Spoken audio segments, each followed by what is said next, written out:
Okay, guys, I am so excited. We have a really, really special guest on today. She is truly a business mogul. She has so many awesome companies going and just somebody I've been wanting to get on our show, and it's such a treat to have her today. So welcome to the show, Anna. Thanks, Adrien. I'm so excited to be here. And you are too kind with your introduction. I appreciate it. I'm really excited. Well, it truly is. So it's absolutely the truth. So before we jump into what we're really going to talk about later today is high ticket programs, which I know all of you guys listening are so freaking excited. I want you to share, Anna, your story of how you became this business mogul, because you truly are. Well, thank you. Yeah, I actually had no business and private practice were not on my radar at all when I was going through school. I knew I wanted to do kind of community nutrition, work in the outpatient world, but I don't feel like private practice was near as big of a thing as it is now. And I'm really fortunate to have found it somewhere along the way. But I worked in kind of just community nutrition, outpatient world for a while, for a few years, and then just decided, you know what, I think I can do this. Like, I think I'd like to just kind of sink or swim on my own and see how this goes. And I started my first company, which is Rethink Nutrition. We're in Manhattan, Kansas. And it's kind of a generalist practice. I'll talk about some of our kind of niches when we get to kind of talking about those high ticket programs. But yeah, it's a generalist practice. We've got a couple of clinicians besides myself in our group practice. And that's been a lot of fun. And then just last year, we opened an eating disorder treatment center here in Manhattan as well. We share offices with Rethink, and that's called Unbound Recovery. And we have a therapist and a dietitian. We're getting ready to hire our second therapist, so that's exciting. We just started seeing patients this last spring, so. Wow. Yeah. Oh no, keep going, keep going. I know there's more. And then we also have Nutrition Practice Network. And so that I co-founded with a couple of people I know you know well, is Christy Hunter and Ingrid Knight. And we have, again, the Nutrition Practice Network, and it's a hub for kind of all things private practice. We created that to kind of pool all of our resources and knowledge on starting and growing a private practice. To help dietitians kind of along the way. So we've got all these documents that come straight from our practices that people can download, contracts, templates that are more on the business side of things, not so much clinical documents and templates, but more on the business side that they can document and use. We have coaching, we have masterminds, just a lot of fun stuff to help people grow practices. Oh my gosh. How do you sleep? But like, how do you balance it all? I mean, that's three companies rocking and rolling. Yeah, great teams, lots of great admin support and kind of back end support, and then the clinicians as well. I've made the transition kind of out of patient care myself over the last year. I love patient care, but yeah, it's a lot of balls in the air with the different companies. So I've kind of taken a step back out of patient care to kind of give me some more time. So yeah, it takes a bit to balance, but we're getting kind of the hang of it. Awesome. And I'm sure like it sounds like a lot, but I think as an entrepreneur, like it's fun to have all these new different things, and it keeps you fresh and keeps you creative. So I think for those that are listening, it's like, oh my gosh, how does she do it all? But I think as we look at our own stuff, you're like, oh yeah, I do multiple things because it makes my brain happy. And I think it does, Rethink was a different startup process than Unbound and Nutrition Practice Network. Like with Rethink, that was bootstrapping everything, right? You have kind of no money. You're starting it as a solo clinician and you're building everything up from the ground. And so it takes a while till you get to the point where you can have a support team and you can have other clinicians. And so I was fortunate then, when I started Unbound and Nutrition Practice Network, that we were at a different place. I had a lot of the experience from Rethink Nutrition to be able to go into those businesses with support kind of right out of the gate. And I think that makes a big difference. So experience and financially in a different place from starting the first business to the subsequent ones. So it comes with its own challenges, don't get me wrong. but lessons learned and some things where we don't have to start quite from ground zero with the next ones.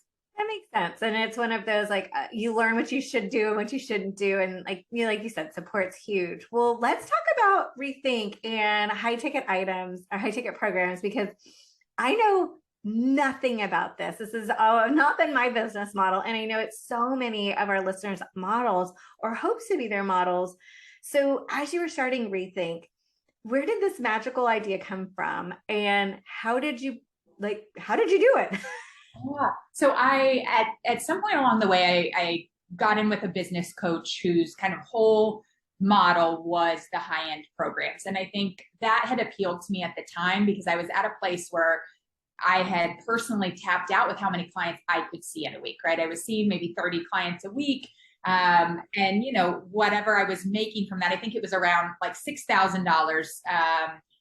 Oh gosh, I'm sure that, I don't know, was that a month? Whatever it was. I was making however much from seeing 30 clients. And I just got to that realization where it's like, I can't personally see any more than this. And thus my revenues kind of topped out at that as well. If I can't see more patients, I can't commit more time, then I can't make more money without, just hiring a bunch of staff and me keeping working those hours. So this business coach that kind of promoted the high or the program model, fewer clients, but more dedicated support at a higher ticket was really appealing to me.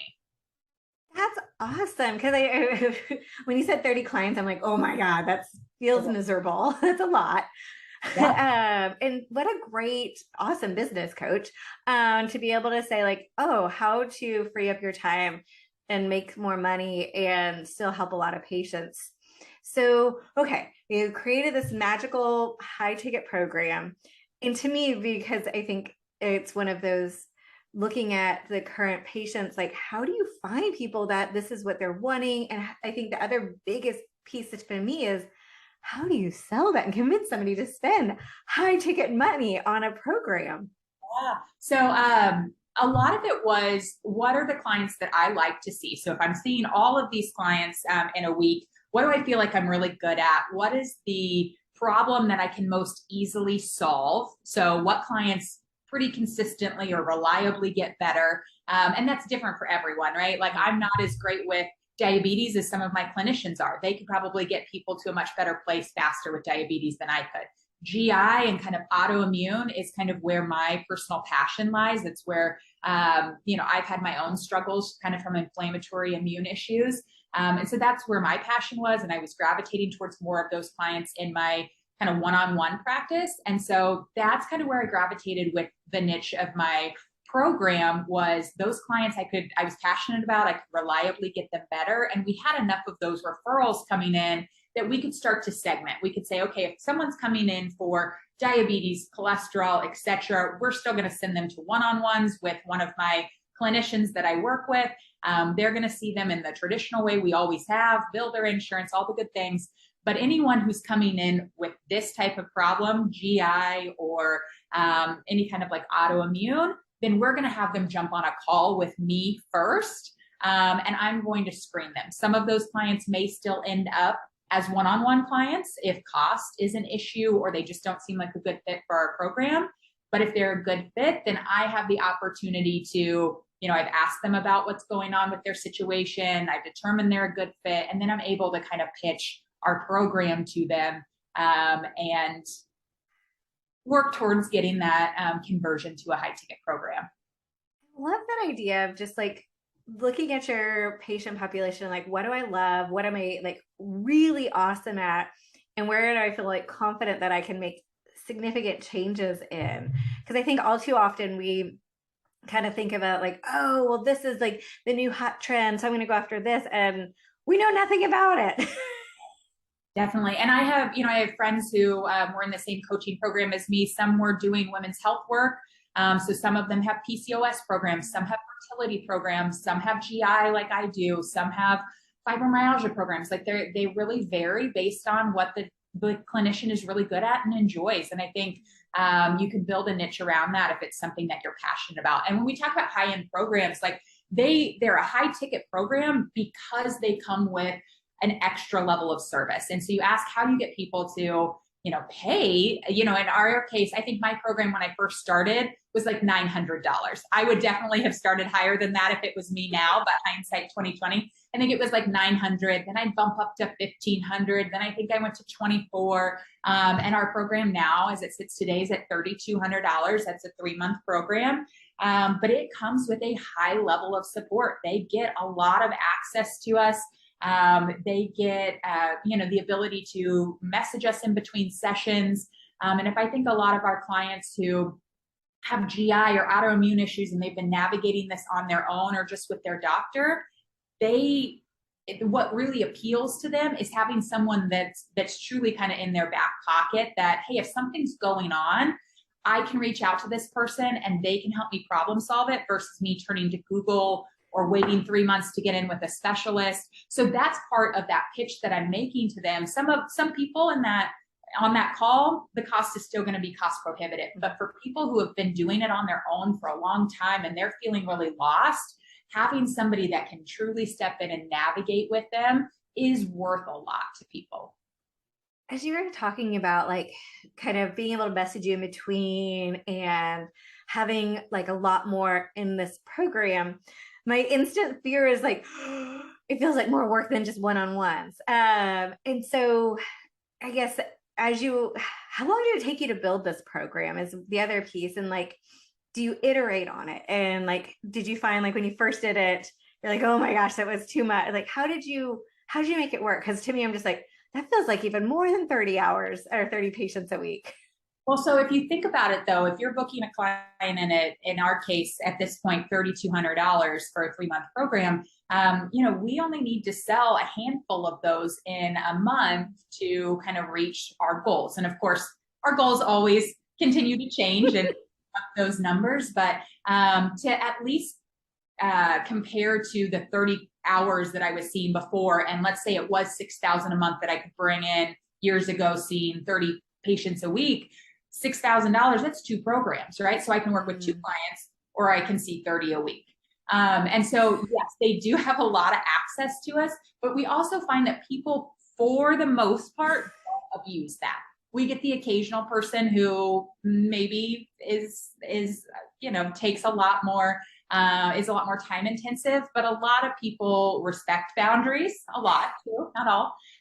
But they don't abuse that, and they know they have access to us if they need to, but they try not to abuse it. So yeah, we find people, it doesn't come out to being all that much time in the long run. So they do have access if they need it, but some need more of it, and some end up needing hardly any, and they feel like if I'm doing better, I'm not going to reach out. I don't need all that extra help. Wow. I love that. Thank you for doing that math, because to me, I'm like, well, I'm still going to see the 30 clients and then I have all this on top of it. So, did you do like a complete 180 and like some no one-on-one? Like, how did you manage that as you were building this? And like, I guess also like to me, I'm like, if I'm going to launch a big high ticket program, is it going to work? And so did you have to manage the 2 at the same time? It was a transition for me for sure. And that was part of my business was growing at that point too. So it was part of, as I had other team members that I could pass one-on-ones off to. So again, diabetes is not my niche. And so as I took on more program clients, I maybe shuttled the diabetes or, other things to clinicians who were better with that. But yeah, at first, we just made sure I had time on my calendar to do some of those. Our calls have always been a free kind of 30-minute discovery call with clients that we feel like may be a good fit for that high ticket program. So as long as I had room on my calendar for those clients to do those calls, then I could still see one-on-ones. And then as I booked more clients and as I became more confident with that process, as we were more consistently booking them, I could start to dwindle down my one-on-one clients in favor of just programs. And then that became a selling point too. If you're charismatic, if people they resonate with you when you're on the call with them, as long as you're still doing one-on-ones, I think I'd rather just work with you one-on-one and save the extra money. So at a certain point, it got to the point where I had to stop doing one-on-ones so that if they wanted to work with me, here's how you work with me. And it's the high-end program and it's just for this specific type of work. if you want one-on-ones and the lower ticket option, here's one of my great colleagues, you can work with them. And that was also kind of that was an important transition, because that became, okay, if you want to work with me, here's the only way that I work with clients. I love that, because I think so many times we're just helping individuals and we're not great at selling ourselves. And so if a patient's like, oh, I just can't afford it, you're like, oh, okay, I'll make this work. So I love that you slowly like pulled away your one-on-ones and like, this is all I got. And so if you want to work with me, cool beans, this is it. That is, oh, what a cool transition.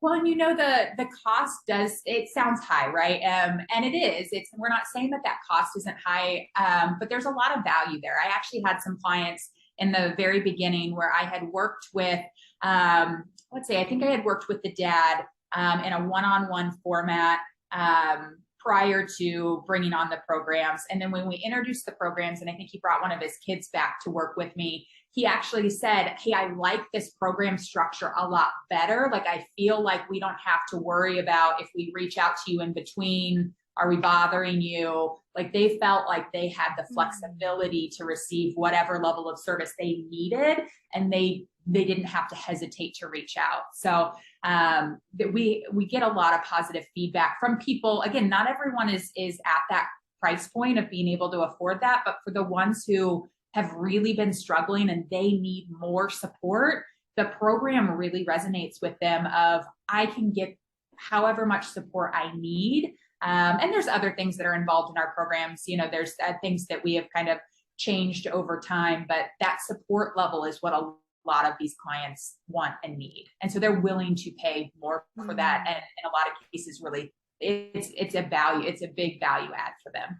That makes so much sense too, because like you said, most patients have a really good boundaries and they don't want to reach out. So I love that dad was just like, oh, this makes me feel better as a patient, makes me feel like I'm getting what I need. So after they do a high ticket program, is it just like, oh, I see you, peace out, you're fixed? Or what do you do with them after? Yeah, we have continuity options as well. So this we've changed over time. As well as some of our different offerings, but they usually have the option to continue with the higher level of service. The cost is usually less. Our continuity options are usually about half the cost of the initial program. We're not doing testing usually at that point. They're more stable. They're probably not reaching out a ton in between sessions. So they can continue though at that kind of higher level support where they can reach out if they need to. Or we have all the way down to them transitioning to a team member to just do one-on-ones. So we have several options for them. We talk to a lot of our clients, 3 months, we can do a lot. In 3 months, there's a lot we can do for their gut in that period of time. But that we likely will need to continue some work after that. And so we do encourage them, that kind of long-term behavior change to continue. We just have I love that. And like you said, I think us as dietitians, we know that you can't fix anything truly in 3 months. And so like how to like always reinforce that to patients, like, yeah, we got a good piece of it. Now we're into like maintenance phase and like making sure it all sticks. So I love that you guys have a program to transition them. Oh, that's awesome. So you said that what really helped you kind of develop this was having a good coach. And with Nutrition Practice Networks, you mentioned that you guys do coaching and mastermind. Is this something that you would help somebody with in Nutrition Practice Network? They're like, I want to make a high ticket program. Would you help them? Yeah, so we have different levels with Nutrition Practice Network. Our base level is just more access to like our document library, our private Facebook group. But in our second tier program, we have Q&A calls. And so everyone can kind of jump on once a month. There's also mastermind calls with that. But people ask about on the Q&A sessions all the time about high-end programs. And then that's something where I'm able to answer their questions and kind of help guide them. But if they've got more intensive questions, our third level includes coaching. What I love about NPN, and we were very intentional about setting this up from the beginning, but people, if they do the business coaching option with us, they can go between our founders. They don't have to just work with myself for the duration of their business coaching. They can work with me for a couple of months on high-end programs, and then they could meet with Ingrid for a couple of months or a month or two and work on insurance questions, or Christy and work on corporate wellness. So we all have our kind of different specialties. High-end programs is mine. But they can bounce around between us based on what their kind of current needs are. So yeah, I help people kind of build their high-end programs in that coaching. That's amazing because as you're talking about your program and like the program designer, I could just hear everybody's questions like, well, what's like on the inside and what do I do with this and like the technology. So I'm just like, I'm so thankful that there is a place for people to learn how to truly build it because you've done it. You know it works, you know it doesn't work, and like how to, and then also how to sell it. Because I think that's the other puzzle piece that would be really helpful. Yeah, there's a lot of details that we just can't even begin to get into. That's selling it. Like it sounds really easy to just do a call with people, but there's definitely like a process to it. How we talk about the program. There's all the billing stuff. We can actually do some insurance billing along with cash pay. So we talk about how you make those intricacies work. Because I think if we can ever use insurance to lower the cost, clients are going to be more apt to sign up. So we do combine. Our program does allow for some insurance billing and some out of pocket. So there's all of those kind of details that we can kind of go into. Whoa, whoa, whoa. Slow your roll. Now I think you just like piqued my little interest. So you can bill part of okay. Y'all, everybody that's listening, you need to go and connect with Anna because that's huge. Like if you were telling somebody like, oh, it's gonna be $3,000, but you can part of your insurance will cover with that, like holy bananas, everybody's gonna sign up. It feels like you're getting a discount, right? If we're able to do, okay, yes, this is a $3,000 program, but insurance is going to cover this chunk of it. It's like, okay, I'm getting a $3,000 program at this lower price. So, oh my gosh, I just totally got goosebumps. That's amazing. Great. What a wealth of knowledge. Oh my gosh. I could just like hear everybody's like great brainstorms going and like, I know I'm like, oh, they need to ask you all the questions because I know I have a million and more. But how do we learn more about you, everything that you're doing? Yeah, so you can follow any of all of my businesses have different. You can find them separately on social media. So again, Rethink Nutrition, Unbound Recovery, and the Nutrition Practice Network. Nutrition Practice Network, the best way to reach out to us there is on LinkedIn. So you definitely can find me personally on LinkedIn, but also the Nutrition Practice Network. And then Rethink and Unbound are both on Instagram and Facebook as well. So. Well, we will have all of those links in our show notes. Oh man, Anna, this has been, for me personally, really educational, but I know for our listeners, just amazing. Thank you so much. Thanks for having me. I really enjoyed it.